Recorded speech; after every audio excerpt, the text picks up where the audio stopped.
the time. And so we declare right now from the capital of our nation that America will come back to God. We will come back to God. Nothing will stop this nation.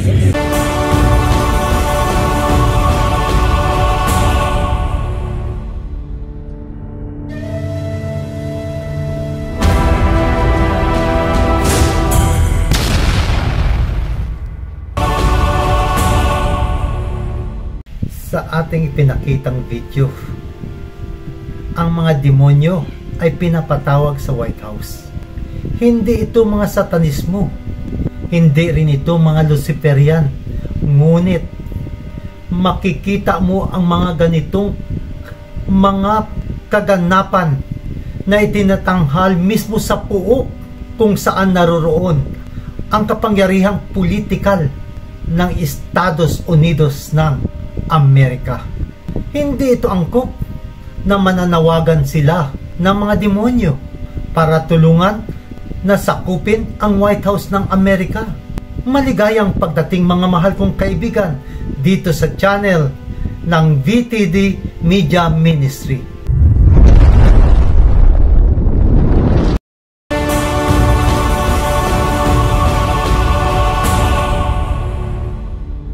Sa aklat ng mga gawa, Kabanata 2, talatang 4, at silang lahat ay napuspos ng banal na espiritu at nagsimulang magsalita sa ibang mga wika ayon sa ibinigay ng espiritu sa kanila na kanilang sasabihin. Si President Trump ay napapaligiran ng mga mapanganib na mga kulto ng mundo, ang New Apostolic Reformation.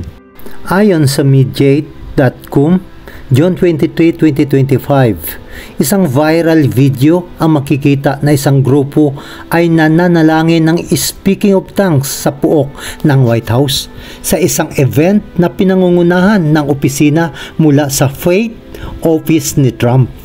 Sa clip na nag-viral na ating panonoorin maya-maya lamang, na ito ay nag-viral ng mai-post ng Patriot Takes na nakuhanan sa pamamagitan ng pinhole camera, ay nagpapakita ng isang babaeng na siya ay nangunguna sa isang grupo para sa panalangin sa pagitan ng kanlurang bahagi at ng Eisenhower Executive Office Building.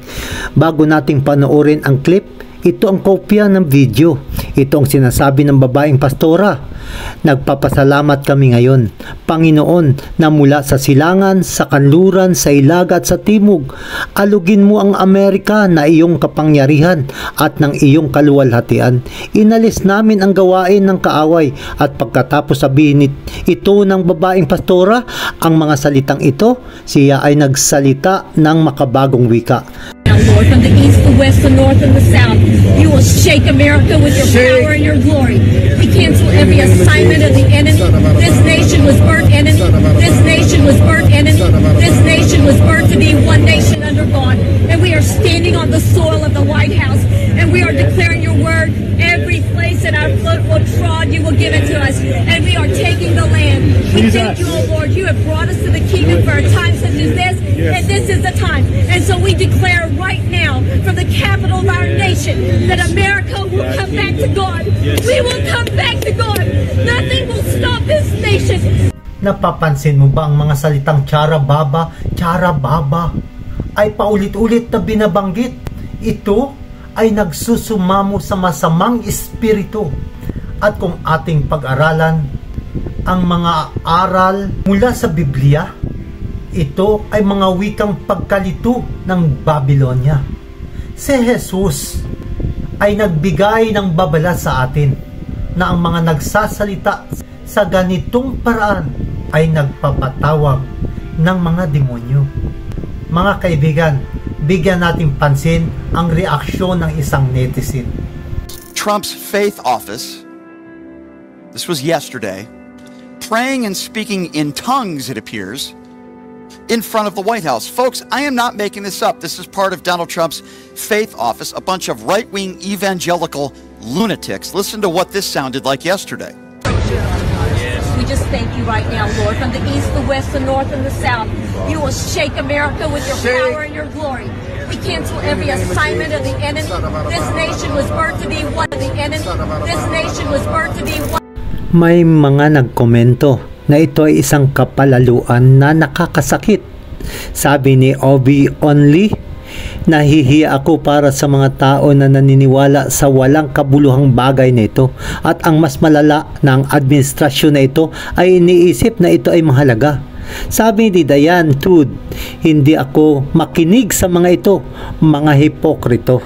Ang mga kasanayan na nagsasalita ng mga wika na gaya nito ay walang kwenta, para ang Babylonia, at nakakalito. Madalas na ito ay binabago ang estado ng ating mga kamalayan at binabypass ang ating cognitive function na malawakang iniuugnay sa mga karismatikong mga lupon at hindi para sa mga institusyon ng gobyerno. Ang pangyayaring ito na nakuhanan ng video na sinundan ng religious gathering na hinayaan ng faith office ni Trump ay nagdala ng matinding pag-aalala sa mundo ng sangkakristyanuhan. Ang makita ang ganitong pagtatanghal na naganap mismo sa puok kung saan naroroon ang American political power, ito ay hindi angkop. Kanilang isinasamo sa espiritu ni Satanas ang mga demonyo para agawin ang White House at ang buong Amerika. Ang insidente ay hindi tungkol sa pagsamba.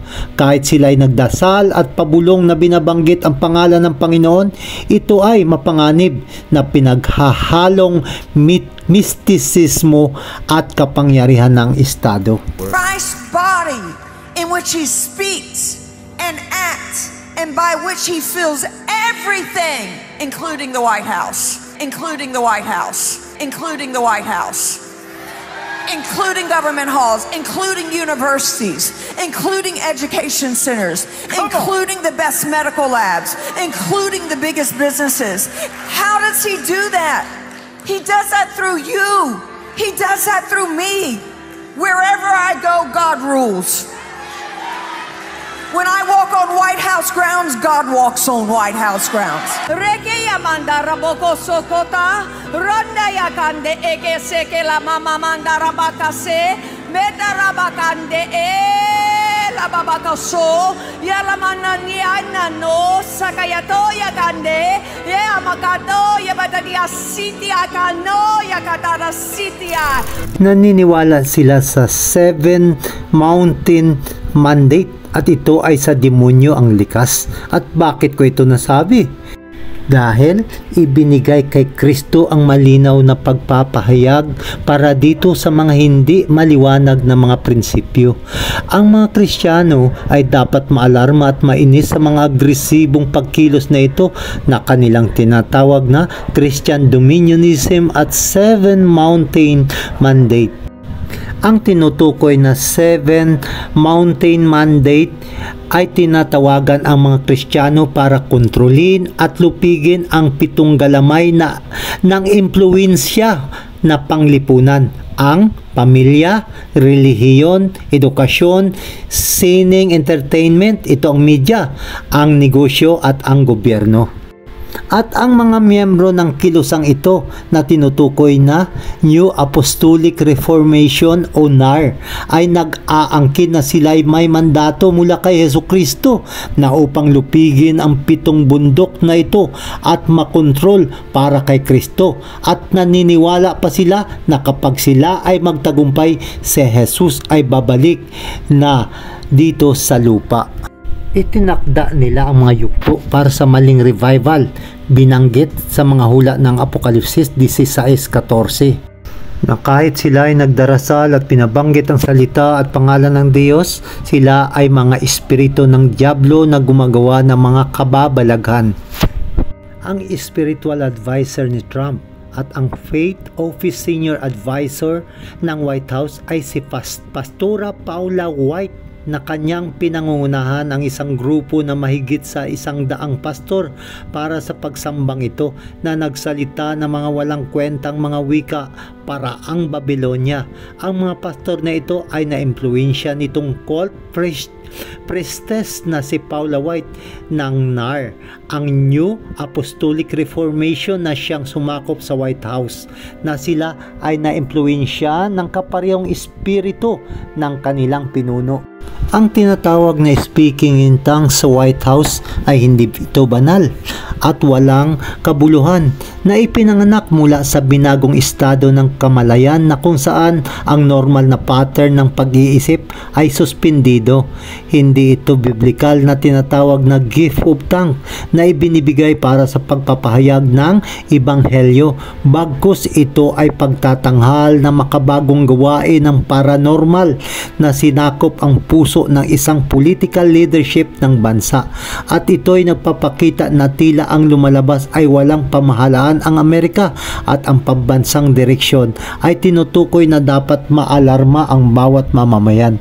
Kahit pa ang pagsamba ay nababalabalan ng speaking in tongues, ito'y mapanganib kung saan papalitan ng silakbo ang pananampalataya, ng emosyon ang katotohanan, at pagkalito ang konbiksyon.